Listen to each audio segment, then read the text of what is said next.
Trump didn't sleep through any of that, did he? There are a couple of big picture headlines from day one of Stormy Daniels' testimony that I have not seen mentioned anywhere else. First of all, Trump's lawyer, Ms. Necklace, everybody reports, seems to have made inroads in her effort to convince the jury that Ms. Daniels would say or do almost anything for money. She's a pornographic actress. Whether you approve of that profession or abhor it, or like me, you're agnostic. I mean, there are a lot of other lines of work that are way less defensible, like foreclosing on mortgages or working for Fox News. Whatever your reaction towards people in the adult entertainment industry, one statement should never be among those you express in shock or dismay or surprise. Oh no, she's a pornographic actress. She will do or say almost anything for money. If her profession and the requisite flexibility her experience with a sleazebag like Trump demands of her, A, I did sleep with him, B, oh no, he's suing me, I'm changing my story, I didn't sleep with him, C, they're willing to pay me a lot of money for my story and bury it, so yes, I did sleep with him, D, he sued me again, so I hate him. If that surprises you, have I got bad news for you about Santa?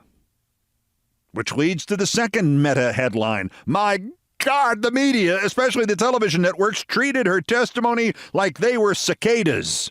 And Stormy Daniels was the ring girl who stepped between the ropes to announce the start of the 13th year. My God, they all awoke from somnambulance about bank records and cell phone extractions and the testimony of comptrollers and people named RONA. And they were able to say, at least to themselves, good grief, get a load of those rebuttals. The two most sex-obsessed groups of people in the world, to my experience in 65 years on this planet, are 8th grade boys and reporters. And I am not sure which one wins. But as I read and watched the coverage, it was clear yesterday was their day. And today will be the day they get to relive their day. And tomorrow, when she goes back on the stands, that could be an even better day for them. It was so obvious that when participants in media insist it's not about sex, what they actually mean is it's only about sex. So obvious that I swear I saw Wolf Blitzer's face move.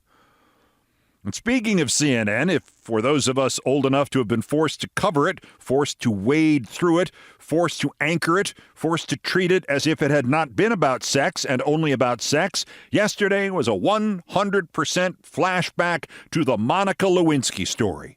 And to tie it all together, who was there anchoring for CNN? Jake Tapper. Jake Tapper, who first bobbed up out of the primordial ocean of non-entities in local Washington 20th century media because 9 days after the Clinton-Lewinsky scandal broke, he wrote an article for Washington City paper called I Dated Monica Lewinsky and got a career out of it anyway. More on that momentarily, especially why I say anyway. The coverage yesterday was sex, cross-examination, sex, there were contradictions, sex, tough examination, sex and sex and sex and sex. Which leads into the fourth meta headline. Stormy Daniels is not on trial here.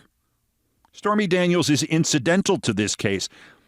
That is not what you would have thought if you watched coverage of it yesterday. But the sex isn't illegal. The money isn't illegal. Trump isn't illegal. Daniels changing her story isn't illegal. Buying her story to keep it from becoming public in the weeks before an election for president and then hiding those payoffs to prevent them from becoming public in the weeks before a presidential election, that's illegal. And all those boring receipts and records and notations written by hand by a guy named Allen with 2 L's. That is the case for the prosecution, my lord. and denying that there was sex, as Trump has, lying about that, as Trump has. That is why Stormy Daniels is there, to testify that he's lying. And she's also there so Wolf Blitzer's face moves. Which brings me lastly to the fifth big picture headline, and I have to admit I was a little surprised by this one. If the Monday juxtaposition of Trump may be going to jail over the gag order and Kristi Noem quintuples down on the idea that shooting puppies in the face is a good thing, if that underscored how MAGA believes it has the right to kill, then yesterday's juxtaposition of Noem's disastrous media tour, more on that debris shortly, and Trump on trial, this underscores that these really deeply disturbed borderline personalities like Trump and Noem and all the other MAGA frauds, they do not do well when confronted with reality from which they cannot run and they cannot hide. It is, sadly, absolutely possible that Trump does not get convicted. I mean, it's a trial. O.J. Simpson did not get convicted at trial. But at about the same percentage likelihood is the chance that Trump will stroke out from embarrassment first. I know he does not seem capable of embarrassment. I mean, he goes out in public with hair like that every day and bronzer on it, more makeup than Kristi Noem wears. Then again, I don't think he's ever been metaphorically tied to a chair this way and been forced to suffer through embarrassment for at least 2 days while the fate of the nation rests in part on the shoulders of a woman who chooses to be called Stormy. The creepiness of him telling her just before sex that she reminded him of his daughter, that doesn't surprise anybody. The fact that it was said under oath and probably made his own lawyers lean slightly further away from him at the table, that probably does surprise people. He showed her a picture of his wife, also a totally natural bit of foreplay. Then said, don't worry about her. They don't even sleep in the same room. And that's the least shocking shock of all time. That she said he was so rude she should spank him and he acquiesced. Well, all right, judge him if you want to, but the rest of us are trying to put him in jail for life. We get the idea. But the ultimate moment of reality spanking Trump yesterday was when Stormy Daniels explained that he asked her questions about the adult entertainment industry. Is there condom use? Are you tested for STDs? Is there a physician on staff? These are questions about the adult entertainment industry and film industry that may have had an ulterior motive when you stop to think about them. But the one line that will stick to me always is Stormy Daniels then insisting that just before they had sex, Trump asked her, do you get health insurance? That is the greatest awful pickup line I have ever heard. Hey, baby, do you get health insurance? Some other lesser headlines. No, I want to believe it too, but no, it's not true. Trump is not skipping his son's high school graduation after all that 9 days from now to instead go campaign in Minnesota, rendering the entire self-martyrdom of the judge won't let me go into just another confidence trick. The graduation is at 10 a.m. Eastern. The campaign event in Minnesota is at 5 Central, 6 Eastern. The flight is 3 hours, and he has his own plane. Sorry, this is actually me defending Trump for that day. But yes, his concierge judge, the former chief hot yoga correspondent of the Miami Nuevo Herald, Eileen Cannon, she has delayed the start of the espionage trial in Florida indefinitely because, I'm translating this from legalese, there's too much stuff for her to think about before she schedules a start date. Cannon has been in the bag for Trump since before this case began, and if he has not yet decided to do it, now is time for Jack Smith to go to the 11th Circuit Court of Appeals and ask if there might be any other ex-chief hot yoga correspondents of the Miami Nuevo Herald, now serving as judges, who have not violated all legal ethics and exhausted all possible justifications for running out the clock on behalf of the creature who appointed her, and also to start an investigation of this woman Cannon, because at this rate, the question is no longer if the Trump documents trial in Florida will end before the 2024 election. It's whether or not it will end before the election in 2028.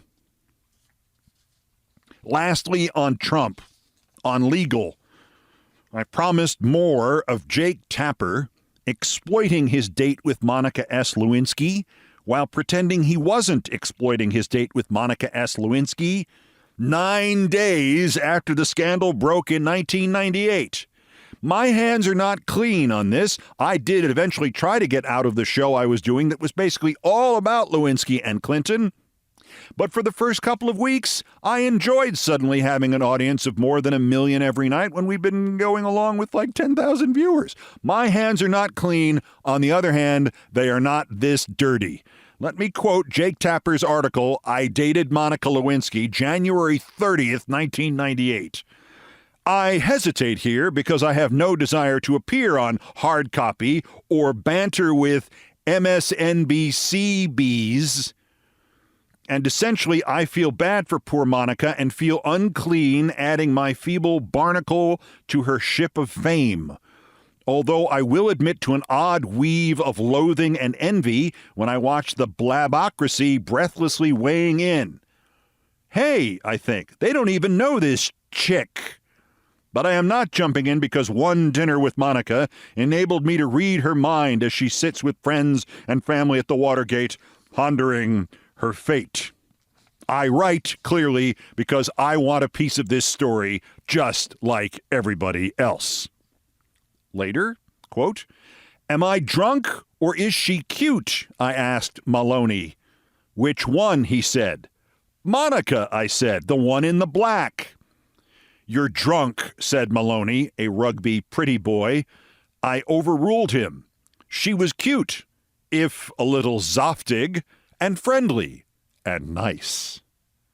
Later, physically she was pleasant without being overwhelming. She's a little chubby, but she's leaps and bounds prettier than that vacuous mugshot beamed all over the world. You know how some photos of yourself can make you cringe? Imagine if one of those became a new international icon. We should be allowed to pick our own pictures at times like these. A great dresser, she wore some black 70s number kind of, but not in the slightest bit revealing or inappropriate. The reason DC Quislings are hissing about her wacky dress is because she has a sense of style, and this city simply does not. So, a sweet girl, nice.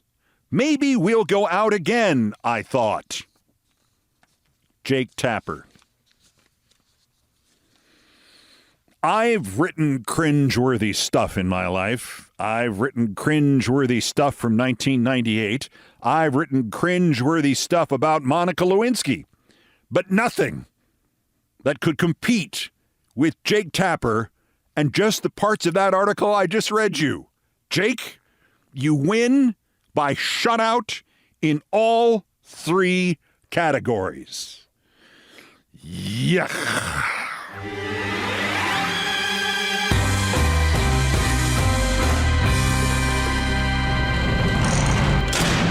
And then there's Kristi Noem.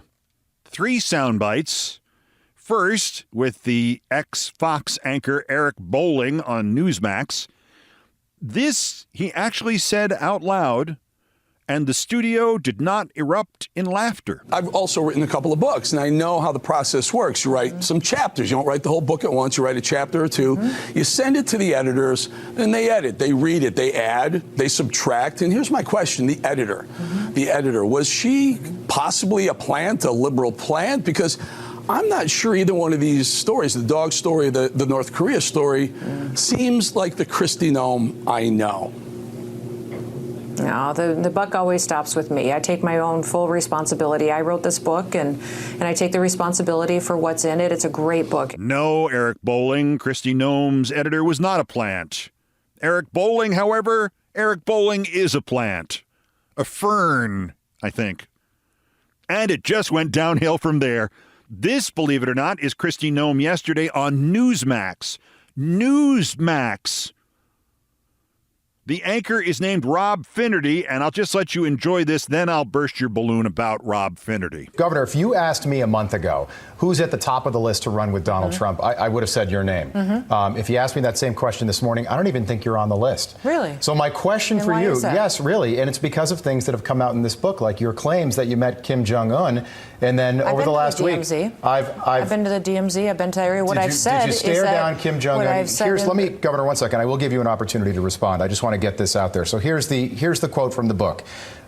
You say that, I remember when I met North Korean dictator Kim Jong-un, I'm sure he underestimated me, having no clue about my experience staring down little tyrants. Governor, that never happened, did it? What I have said in the book is that when I became aware of the content, that we had it changed. And that's the way that it is. So I should not have put that anecdote in the book. I'm not going to talk about my meetings. But an anecdote indicates that it happened, right? I'm not going to talk about my conversations with world leaders. I've been involved in policy for 30 years. For 30 years, I've been traveling the world, talking to world leaders. And that is a conversation that I'm not going to have in this book. So I've answered that in interviews already. I've been very forthright, and I think that a typical politician wouldn't be that honest. As soon as it became to my attention, I asked for the content to be changed, and it has been. Governor, I'm not asking you about the details of this alleged meeting. I'm asking if the meeting actually happened. I don't think it did, and I think if it did, you'd be able to confirm for me that, yes, it did, and here's when it happened. It happened, say, at such and such a date or a month, or you don't have to be specific. I'm not going to talk about my conversations with world leaders. You're going to continue to have to answer this question then. I don't think so. Okay. That Finnerty guy was an actual newscaster in Bakersfield and Kansas City and Tampa, and I think for a second there it showed. I imagine he's still employed. But in 2022 on Newsmax, he told a startled live guest that Russia had apparently surrendered to Ukraine. And as the guest started to turn blue, Finnerty said, "Oh, you fell for it. Look at the calendar. It's April 1st. Still, the stop clock got it right. And then there's Kristi Noem on Fox Business with Stuart Varney yesterday. And all I'll say is that I worked with Stu Varney 43 years ago when I started at CNN, and I cannot think of him, even through all that's happened since, without affection. He was a great guy. They told me one afternoon that a piece on the 7 p.m. sportscast on CNN, they used to have sportscasts on CNN, had fallen through, and that I had to then write and read a commentary about Tom Seaver and New York sports writers, a thing we'd been discussing as a possible piece, and they wanted me to turn it into a commentary, and I would have to do it and read it off the teleprompter live on the network that night. And I mentioned that I didn't know how to use a teleprompter, and they said, find somebody to teach you, and they hung up. And as I whimpered, Stu Varney heard about it, came over and said, "What's the matter, mate?" And I told him, and he volunteered. And he taught me how to use a teleprompter in less than 10 minutes in a process by which I have taught hundreds of people since how to use a teleprompter. Great guy. And then he got hit in the head by religion or something. Still, every once in a while... Still think that you are in line to be Trump's vice president? No, it's up to Donald Trump. He's the only person who will decide this. He's the only person who will decide. And I do speak to him. May I ask what he said to you about being vice president? I never tell anybody my personal conversations with Did the dog story come up in a conversation with Trump? I talk to President Trump all the time. About the dog? About a lot of things. And right now, I tell you what, he is being persecuted in a political witch hunt in this court case. So I'm proud of him about how tough he is and how well he is doing. Did you bring up the dog? Yes, enough, Stuart. Did you this bring interview up the dog is ridiculous, what you were doing right now. So you need to stop. It is. Okay. It is. Let's talk about some real topics that Americans care about. I'm afraid we're out of time. Oh, well, of course we are. We do thank you for being with us. Right. I know I pressed hard, but that's what people are talking about to this day. Yeah. Governor Noem, thanks for joining us. We appreciate it. You bet. Watch out, mate. She knows where all the gravel pits are. So the gist of this is, as Kristi Noem continues to try to sell this bloody book and continues to insist it was her dog and her gravel pit and her bullets, and just because she made up a story about meeting Kim Jong-un, she is under no obligation to ever admit that, especially not since that she has found a way to remove the story without admitting she made the story up. All of this makes it clear that Noam may or may not still think she could be Trump's VP pick. But she definitely thinks she is enough of a monster to someday be Republican president or dictator or whatever we call the job by then. And I'm just going to say this, and if you don't get the reference, I'm going to suggest you Google it or go on to IMDb and look up the movie The Dead Zone. But if this is the start of Kristi Noem's presidential campaign, it is the worst presidential rollout since Greg Stilson.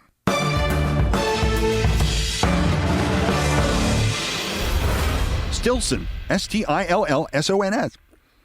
Also of interest here, this is a mini-pod edition. Sorry, lots of personal stuff going on. Nothing wrong, just too much stuff, not enough day, not enough Keith. So the rest of this episode is the story from yesterday you probably skipped about how the first man ever to run a mile in 4 minutes or less, 70 years ago this week, a moment so epic the New York Times put out an editorial wondering if anybody would ever do it again, anybody would ever again run the mile in 4 minutes or less, how he actually was not the first man ever to run a mile in 4 minutes or less. Roger Bannister, who was probably the 4,000th man to run a mile in 4 minutes or less. That's next. This is Countdown. This is Countdown with Keith Olbermann. It's mashup time, a special edition of Things I Promise Not to Tell and Sports Central Center. 70 years ago today, the world was still in disbelief because the day before, May 6th, 1954, saw unfold one of the most famous events in sports history. In fact, in 20th century world history. And everything you may have ever heard about it is wrong. From 6:04 p.m. prevailing local time in England on the early evening of Thursday, May 6, 1954, continuing until the day the man died on March 3rd, 2018, not a day went by, probably not an hour went by without somebody congratulating Roger Bannister on becoming or having become or being or forever being or being immortalized by being the first human to run a mile in 4 minutes or less. The man who broke the 4-minute mile, except for one small detail. He wasn't. We cannot now comprehend what a big deal this really was. Neil Armstrong times Charles Lindbergh plus George Washington, maybe.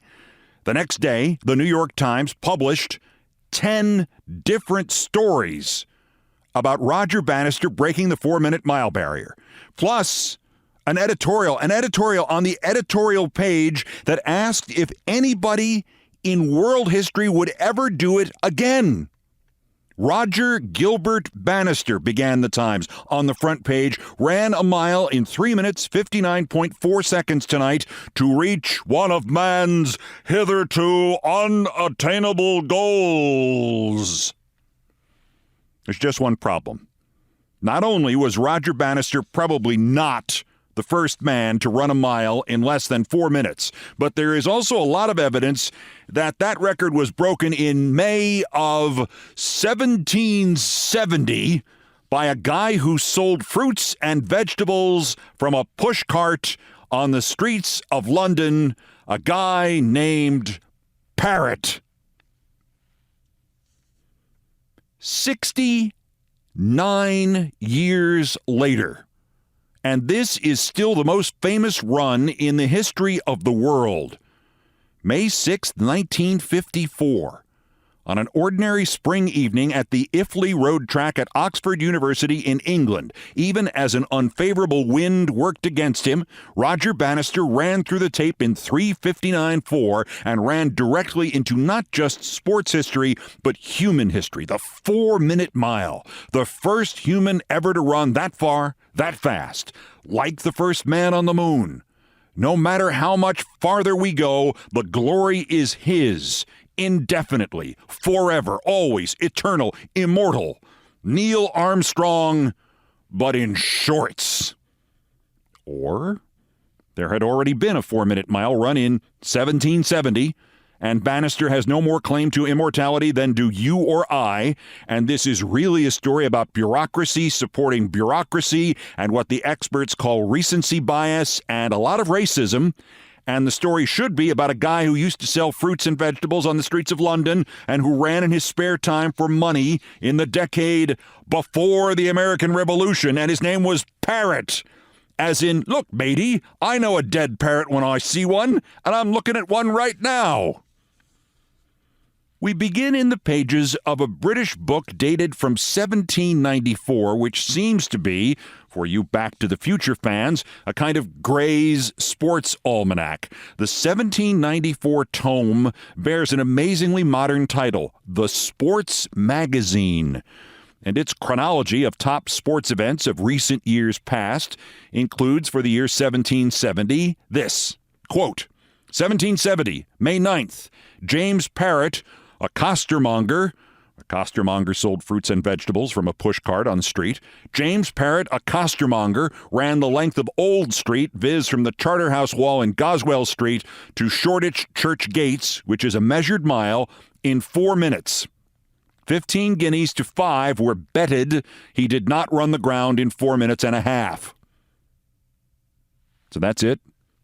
I am besmirching the immortality of St. Roger Bannister and everything you will see in the newspapers about him over the weekend because of 51 words about some guy racing against an 18th century watch in the year 1770, and the story wasn't even published until 24 years later? Seriously? Seriously. There is nothing else to say about James Parrott. That snippet from that book is all that researchers have ever found or found out about James Parrott. No obituary, no nothing. No 4-minute mile, no confirmation he ever existed. Besides which, as every modern sports fan will tell you, the athletes of today are the greatest of all time GOATs. If the record book says nobody ran a 4-minute mile until 1954, of course the record books are right.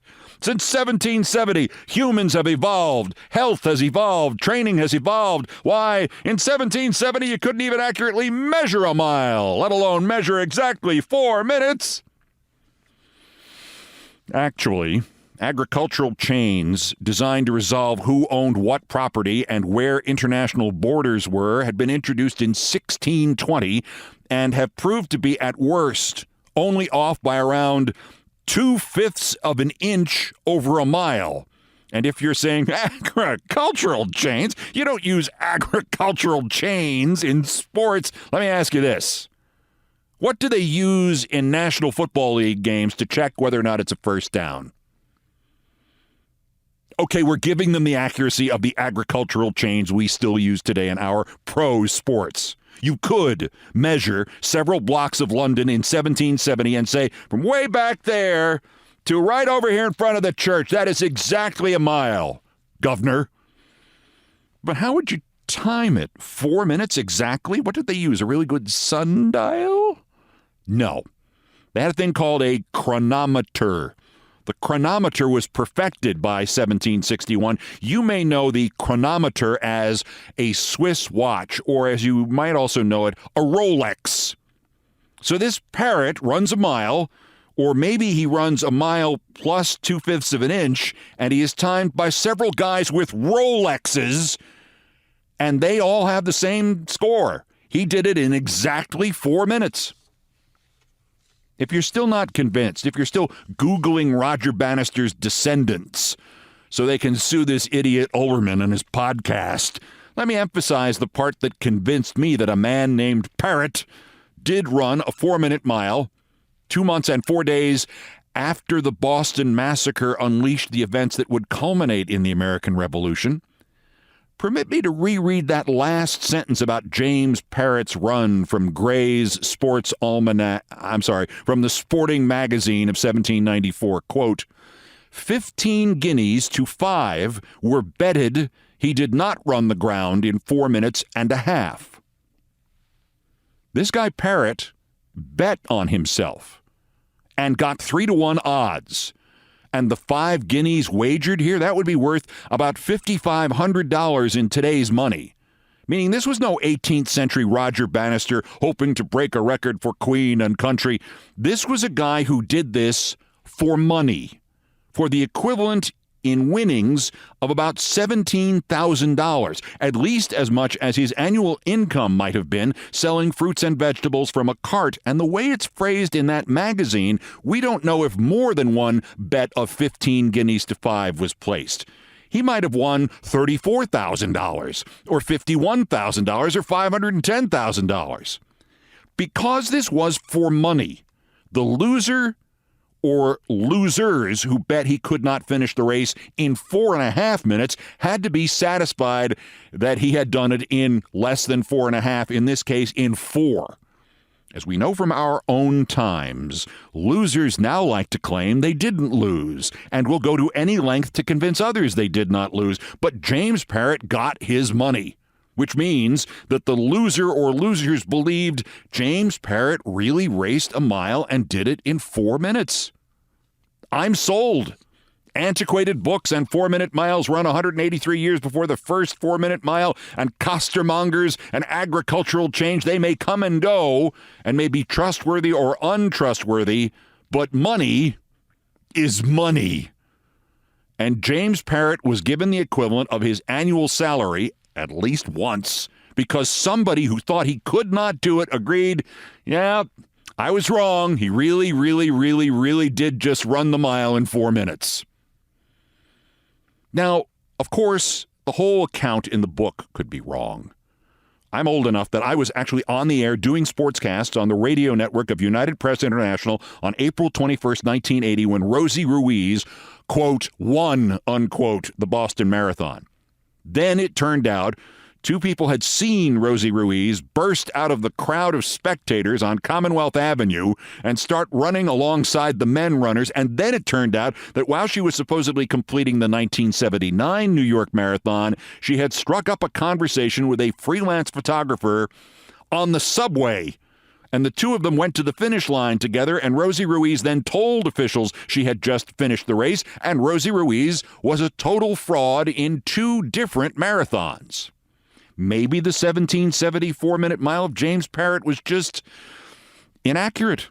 Maybe it was just an inside joke or a misheard rumor or a typo, or he took the subway with Rosie Ruiz, or it was a joke by whoever wrote the book. I've told you the story before about the 1912 St. Louis Browns second baseman named Proctor, and nobody could find anything about him, and then it turned out Proctor was the Western Union operator who used to make up all the official scorecards after each game, and one day he decided he always wanted to be a Major League ball player, so he put himself in the scorecard. Maybe James Parrott was the author of this, the sports magazine. Or as 4-minute miles and Monty Python jokes go, now that's what I call a dead parrot.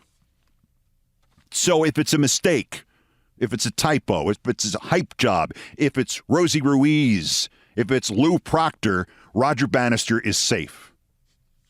No, he's not, because there was also a runner named Powell, and Powell in 1787 said he could run a mile in 4 minutes, and he wasn't messing around. He bet 1,000 guineas that he could do it, $1.1 million in today's money. And not only that, but he ran on a famous English running track near Hampton Court, and 5 days before Christmas of 1787, he ran a time trial so that the gamblers could all come over and see what shape he was in and whether they should bet for him or bet against him. And he did it in the time trial in 4 minutes and 3 seconds. And when Powell said the bettors could see what shape he was in, he really meant it. He was dedicated to his cause. 5 days before Christmas, and this guy ran a mile naked. All that was in the papers. What happened in the actual race? We don't know that. Nobody has ever found that newspaper. Nobody's ever found an account of the race, only the time trial. So we have to go under the assumption that Powell never did better than 4:03. But once again, Roger Bannister's 4-minute mile has withstood the test of time, kinda. No, actually, it hasn't. There's also another guy named Weller Weller was famous enough as a professional runner of the time that when he said he could run a mile on the Banbury Road in Oxford, the newspapers of the day all showed up to preview it, to talk about his two brothers who were also professional runners, and to cover his attempt on October 10th, 1796. And there it is in the papers. Weller of Oxford runs a mile in 3 minutes, 58 seconds. Not only 158 years before Roger Bannister, but a second and a half faster than Roger Bannister. So here's the thing. If somebody really ran a mile in 3:59 or 3:58 at the time of the American Revolution, wouldn't that stand out as such an impossible performance, then such an anomaly, so startling that it would be viewed in the same way we would view news coming up on Monday that somebody now had just run the mile in 3 minutes flat? I mean, if somebody ran the mile in 3 minutes flat, we would check to see if the guy was a space alien or a time traveler. Wouldn't they have been amazed on October 10th, 1796? Disbelieving what they had heard? Not at all. And that's the second half of the story of the day Roger Bannister did not break the 4-minute barrier. Research and computers and simulations show that people in the 1780s were consistently running the mile in 4 minutes and 18 seconds, 4 minutes and 20 seconds, 4 minutes and 15 seconds. If the info about Weller is right, 3 minutes and 58 seconds. All the time these numbers were being put up by all kinds of runners.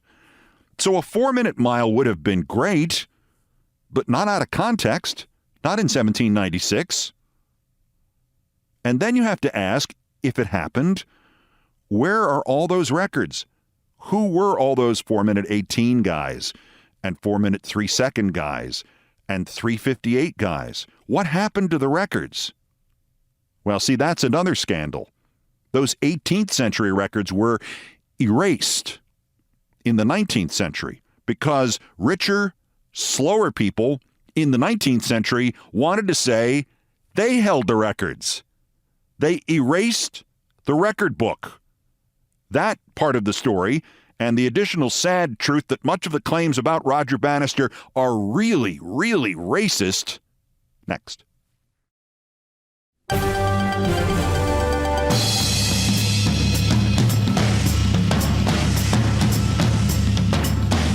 We know Roger Bannister really did run a 3-minute and 59-second mile on May 6, 1954 in England.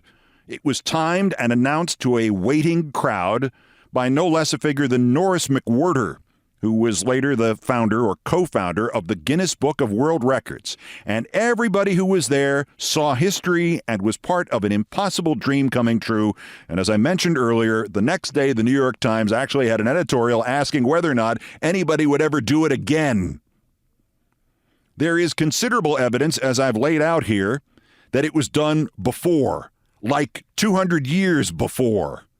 But if you are still not convinced that no matter what else it was, Roger Bannister's 3-minute, 59.4-second mile on May 6, 1954 was not the first 4-minute mile. If James Parrott and the naked runner Powell of Hampton Court and Weller 1796 don't convince you, there is also this.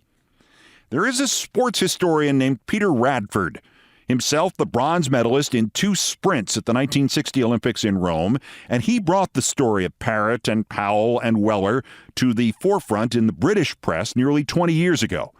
This man found them because he was looking for and finding the records of more than 600 running races in the 18th and 19th century. Running against the clock, against each other, usually for money, was not only the most popular professional sport in Britain at that time, it was also probably the first. And with so many races, and especially winning and losing times recorded, Peter Radford had data to work with. When guys didn't run a 4-minute mile, how fast did they run it? How fast were these professionals going? The average ones over other distances in, say, 1789. What was the range of times? And his computer looked at all of these races, 600 or so, and all of the times and all of the speeds, and it spit out this conclusion. Factoring in the margin of error, Radford wrote, the best possible 1-mile time would be anywhere between 4 minutes, 13 seconds and exactly 4 minutes.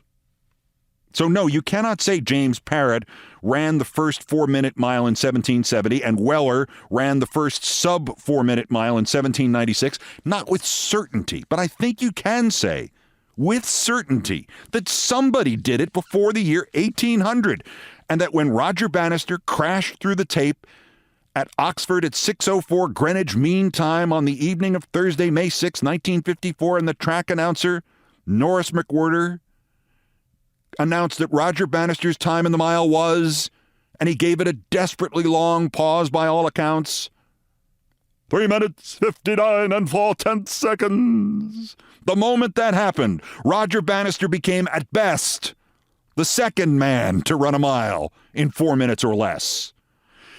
But more likely he was like the 22nd or the 222nd. So why? Why didn't anybody know this? Why did Roger Bannister live a life of unceasing, undiminished, and undeserved fame? And that guy Weller, who may have run the race a second faster and 158 years earlier, why don't we even know Weller's first name? All sports are based on history. Records are made to be broken. The older the record, the louder the break. Who screwed this up? How did we lose Weller in the nooks and crannies of history? We didn't lose him. It wasn't an error. It was deliberate.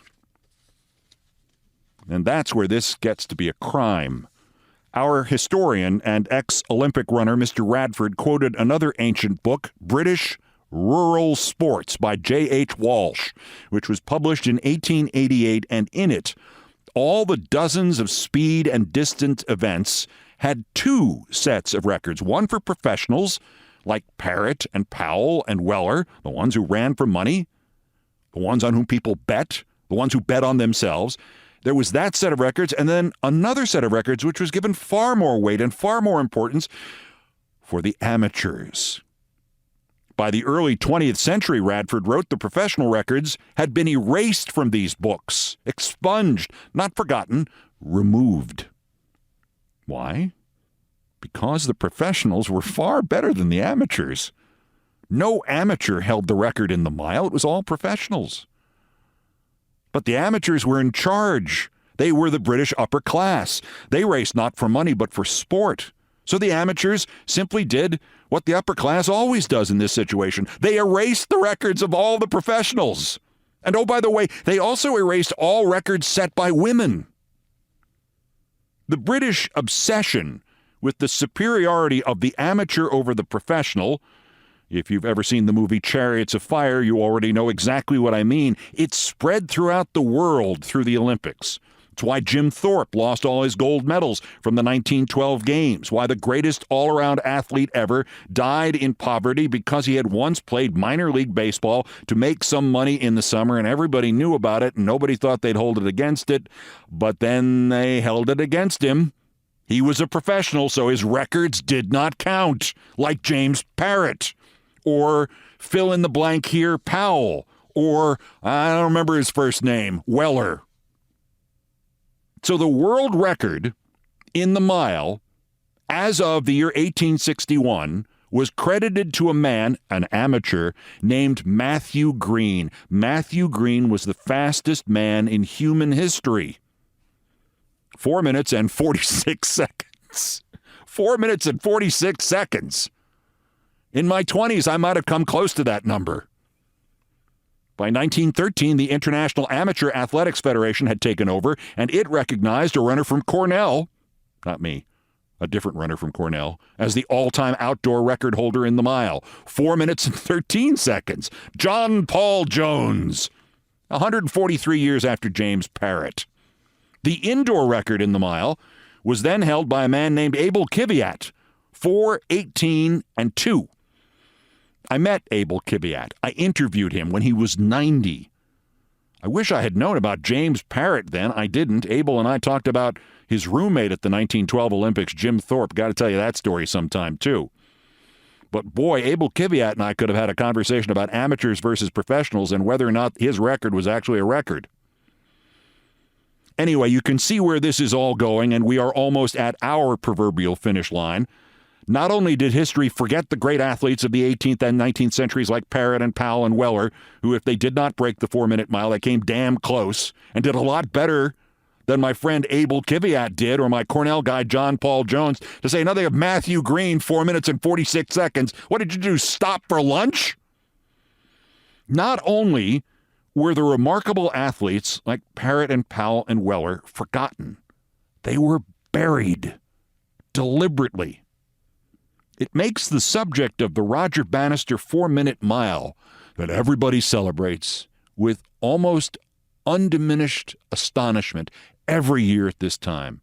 It makes all this a little less trivial and a little bit more nefarious and wrong and ugly.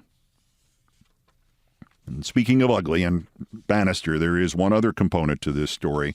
In the 1990s, having been the god of the 4-minute mile for 4 decades, having been celebrated every day for breaking a record that was probably broken 183 years before, Roger Bannister was asked about the new generation of runners, those of African descent. On September 12, 1995, Sir Roger Bannister explained, quote, "It's certainly obvious when you see an all-black sprint final that there must be something rather special about their anatomy or physiology which produces these outstanding successes. And indeed there may be, but we don't know quite what it is. Some countries have the good fortune to have a high proportion of black sprinters and hurdlers." End quote. 19 years later, Bannister was still driving right into the eugenics lane, sounding just enough like Jimmy the Greek Snyder to make you squirm. "I love watching people like Usain Bolt," Bannister said. "The West Africans, of course, have an inbuilt advantage. Having been transported as slaves to the West Indies, only the toughest endured. They have astonishing muscle composition with those fast fibers and superior genes." I will leave it to you and to his maker an assessment of how much of Roger Bannister was patronizing, how much was him trying to rationalize how his time had been bettered by nearly 10%, and how much of it was just sheer racism. But I will note that in what Bannister said is another reason to believe that the idea that he was the first human to run a 4-minute mile is laugh-out-loud ridiculous. What about all of the runners of color over the centuries, over the millennia in Africa and South America and elsewhere on this globe? By Bannister's own disturbing logic, certainly some of them must have beaten him to breaking the 4-minute tape. No? Let me close with this. I don't know for certain who ran the first 4-minute mile or when.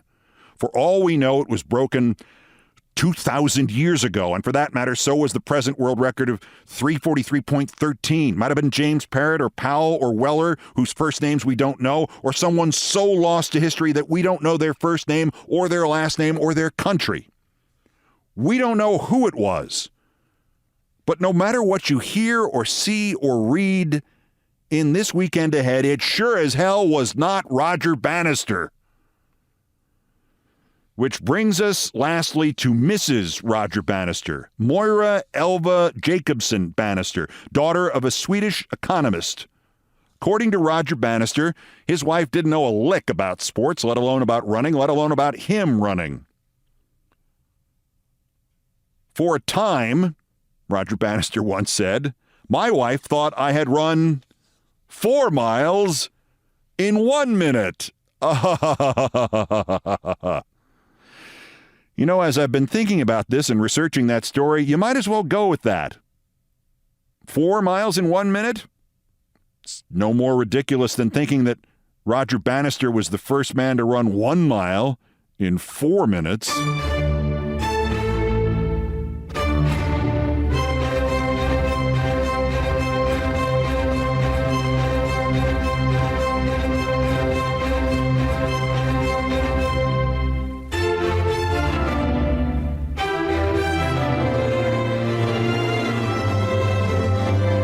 I've done all the damage I can do here. Thank you for listening. Countdown musical directors Brian Ray and John Philip Chanel arranged, produced, and performed most of our music. Mr. Ray was on the guitars, bass, and drums, and Mr. Chanel handled orchestration and keyboards. It was produced by TKO Brothers. Other music, including some of the Beethoven compositions, arranged and performed by the group No Horns Allowed. The sports music is the Olbermann theme from ESPN2, written by Mitch Warren Davis, courtesy of ESPN Inc. Our satirical and pithy musical comments are by Nancy Faust, the best baseball stadium organist ever. Our announcer was my friend Dennis Leary. Everything else was pretty much my fault. So that's countdown for this, the 182nd day until the 2024 presidential election, the 1,219th day since defendant J. Trump's first attempted coup against the democratically elected government of the United States. Use the mental health system. Use the not regularly given elector objection option. Use the justice system to stop him from doing it again while we still can.